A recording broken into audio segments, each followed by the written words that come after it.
You've probably heard that you need a huge down payment before you're even allowed to think about buying a home. But your income hasn't kept up with expenses, your savings feel stuck, and it feels like the market's moving faster than you can. Here's the part no one explains clearly. There's a simple rule that tells you exactly how close you actually are. And most people get this rule backwards. They end up saving for the wrong thing first. Let me show you how to split your savings, how much you truly need, and why you might be far closer to buying than you realize. Most people I talk with assume 20% down is required for a down payment. The truth couldn't be further from that. The myth started with family, friends, the internet, or people like Dave Ramsey. The minimums are actually much lower. Programs are available with as little as 3% down, and if you wait until the end of the video, I'll show you where we can come up with that 3% down right now. The national averages for down payment are far closer to 7 to 9%. So if you've already saved 3%, you're much farther along than you realize. The reason people think 20% down is so important, it's often the fear of PMI. PMI is something that you've heard about from family, you may have read about on the internet. It's often more affordable than you may understand, and it's often something you can use to actually save money. I'll tell you a story. Believe it or not, PMI can actually save you money. I've had a client that's come to me with 20% down, and we've looked at options to put less money down and use those funds to pay off other debts to actually save them a ton of money within their monthly budget by adding PMI to the loan. So it's something that, if worked with correctly, can save you money during the home buying process. One of the big things with PMI I see with buyers is the fear of being house poor. They think it adds money to your monthly payment.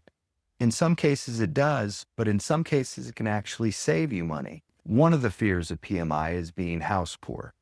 I've actually used PMI to get people a lower monthly payment. We've got options where you can put less money down, take on a small PMI expense, and use some of that money that you would have otherwise put down on the home to achieve a lower interest rate on the mortgage. In that case, a much lower house payment. I'll tell you, the scenario that grinds my gears, like I actually had the conversation yesterday, and I'll find a way to say this, but I had a gal that was, trained for 20% down, and she was literally, she was $1,500 short of hitting 20%. And I'm like trying to talk her out of, let's put less down so that you have some money to fund this move. And this, you know what I mean? Like the craziest thing that people do is use their last dollar to get to 20%. And then they're essentially broke when they buy the house. But yeah, I think, fear of making a mistake, so they play it safe. There are actually times when putting 20% down hurts people. I have clients in many cases that are saving using their very last dollar to achieve that 20% down threshold. What are they going to do when they purchase the home? There'll be expenses associated with moving. There'll be new things they want to purchase for the home. Having a rainy day account is very important. So instead of putting 20% down, look at options where you put maybe 10 or 15% down, arrive at a lower payment based on using some of those funds to get a lower rate, and have your rainy day fund available.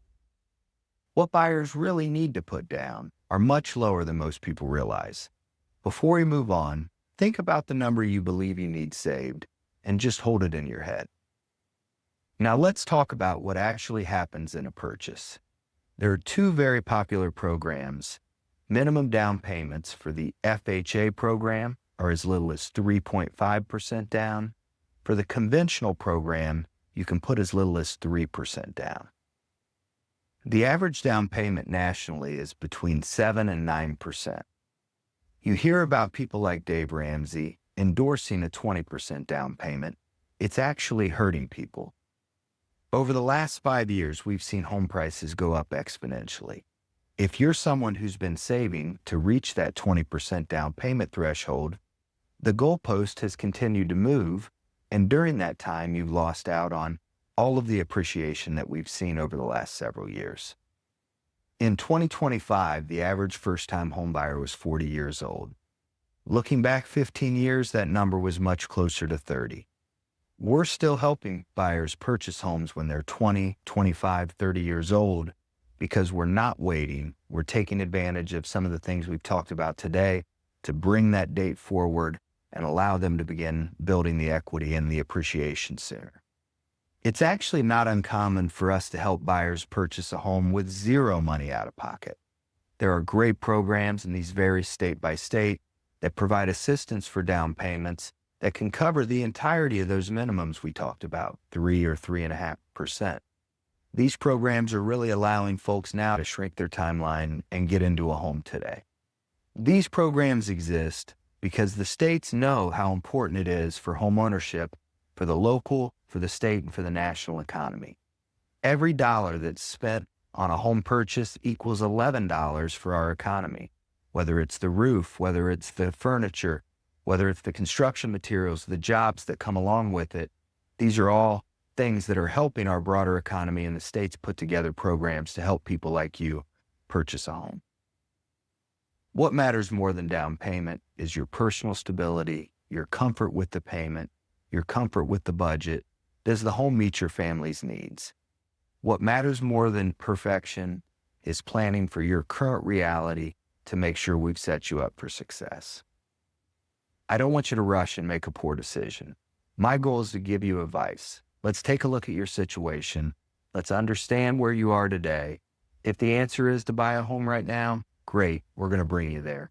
If the answer is we need to learn more, we need to take a couple additional steps, that may be the right solution. My goal is to give you good, honest advice to help you make the right decision today. If you thought 20% was your starting line, now you know that was never the rule. If this helped, reset what you think you need to save. You're already closer than you thought, and look forward to seeing you next time.